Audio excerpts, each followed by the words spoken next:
I don't like them putting chemicals in the water that turn the friggin' frogs gay. Do you understand that? Serious crap. I'm sick of being social engineered. It's not funny. Yes, Alex?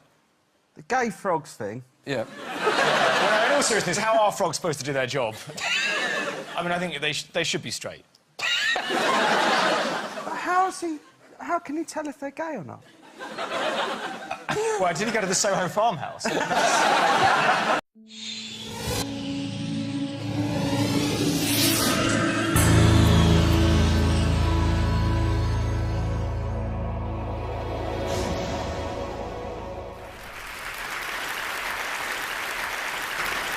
I was going to ask if there's a doctor in the house. No, I'm just joking. It's interesting because it was 6 years ago when I was pregnant with my first child that I discovered that the most commonly used preservative in baby care products mimics estrogen when it gets into the human body. Now, it's very easy actually to get chemical compound from products into the human body through the skin, and these preservatives had been found in breast cancer tumors. That was the start of my journey to make this film, Toxic Baby. And it doesn't take much time to discover some really astonishing statistics with this issue.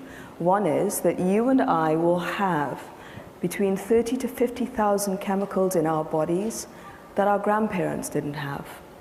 And many of these chemicals are now linked to the skyrocketing incidence of chronic childhood disease that we're seeing across industrialized nations.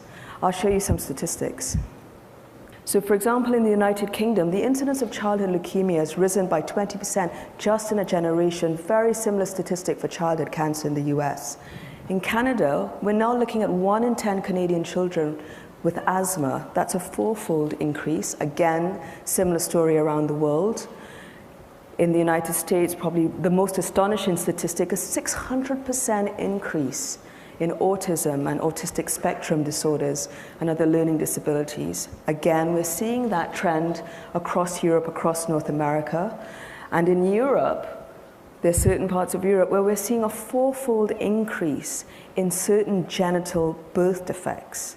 Interestingly, one of those birth defects has seen a 200% increase in the US. So a real skyrocketing of chronic childhood disease that includes other things like obesity and juvenile diabetes, premature puberty. So it's interesting for me when I'm looking for someone who can really talk to me and talk to an audience about these things, that probably one of the most important people in the world who can discuss toxicity in babies is an expert in frogs. It was a surprise to me as well that I would be talking about pesticides, that I'd be talking about public health, because in fact I never thought I would do anything useful. Frogs. And in fact, my involvement in the whole pesticide issue was sort of a surprise as well when I was approached by the largest chemical company in the world, and they asked me if I would evaluate how atrazine affected amphibians or my frogs. Turns out atrazine is the largest selling product for the largest chemical company in the world. It's the #1 contaminant of groundwater, drinking water, rainwater. In 2003, after my studies, it was banned in the European Union, but in that same year, the United States EPA re-registered the compound. We were a bit surprised when we found out that when we exposed frogs to very low levels of atrazine, 0.1 parts per billion, that it produced animals that look like this. These are the dissected gonads of an animal that has 2 testes, 2 ovaries, another large testis, more ovaries, which is not normal, even for amphibians. In some cases, in other species like the North American leopard frog, we showed that males exposed to atrazine grew eggs in their testes, and you can see these large yolked up eggs bursting through the surface of this male's testes.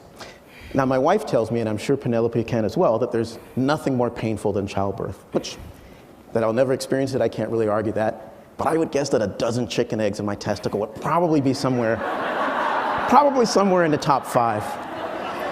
In recent studies that we've published, we showed that some of these animals, when they're exposed to atrazine, some of the males grow up and completely become females. So these are actually 2 brothers consummating a relationship. And not only do these genetic males mate with other males, they actually have the capacity to lay eggs even though they're genetic males. What we proposed and what we've now generated support for is that what atrazine is doing is wreaking havoc, causing a hormone imbalance. Normally the testes should make testosterone, the male hormone, but what atrazine does is it turns on an enzyme, the machinery, if you will, aromatase, that converts testosterone into estrogen. And as a result, these exposed males lose their testosterone, they're chemically castrated, and they're subsequently feminized because now they're making the female hormone. Now this is what brought me to the human-related issues, because it turns out that the #1 cancer in women, breast cancer, is regulated by estrogen and by this enzyme aromatase. So when you develop a cancerous cell in your breast, aromatase converts androgens into estrogens, and that estrogen turns on or promotes the growth of that cancer so that it turns into a tumor and spreads. In fact, this aromatase is so important in breast cancer that the latest treatment for breast cancer is a chemical called letrozole, which blocks aromatase, blocks estrogen, so that if you develop the mutated cell, it doesn't grow into a tumor. Now, what's interesting is, of course, that we're still using 80 million pounds of atrazine, the #1 contaminant in drinking water, that does the opposite, turns on aromatase, increases estrogen, and promotes tumors in rats, and is associated with tumors, breast cancer in humans. What's interesting is, in fact, the same company that sold us 80 million pounds of atrazine, the breast cancer promoter, now sells us the blocker, the exact same company.